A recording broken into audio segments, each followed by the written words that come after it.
శుభాంశు ప్రయాణిస్తున్న క్యాప్సూల్ భూ దిగువ కక్షలో 200 కిలోమీటర్ల ఎత్తులో ఉన్నది.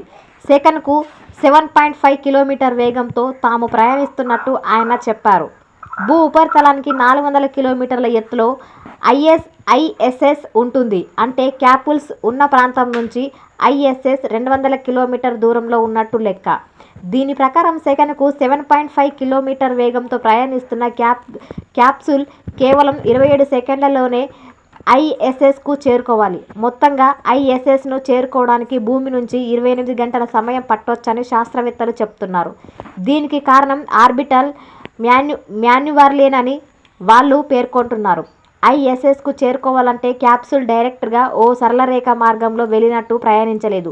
దీనికి 2 కారణాలు ఉన్నాయి. ఒకటి, ప్రతి 90 నిమిషాలకు ఒకసారి భూమిని చుట్టి వచ్చే ఐఎస్ఎస్ వేగం కాగా, రెండోది నిర్ణీత ప్రాంతంలో ఐఎస్ఎస్తో అనుసంధానం కావాలంటే వేలాది పరిభ్రమణలను పూర్తి చేస్తూ ఒక్కో కక్షను పెంచుకుంటూ క్యాప్సూల్ గంటకు 28,000 కిలోమీటర్ల వేగంతో భూస్థిర కక్షలో ప్రయాణించాల్సి రావడమే. ఈ కారణంగానే భూమికి 400 కిలోమీటర్ల ఎత్తులో ఐఎస్ఎస్ ఉన్నప్పటికీ దాన్ని చేరుకోవడానికి క్యాప్సూల్కు 28 గంటల సమయం అవసరం అవుతుంది అని పేర్కొంటున్నారు శాస్త్రవేత్తలు.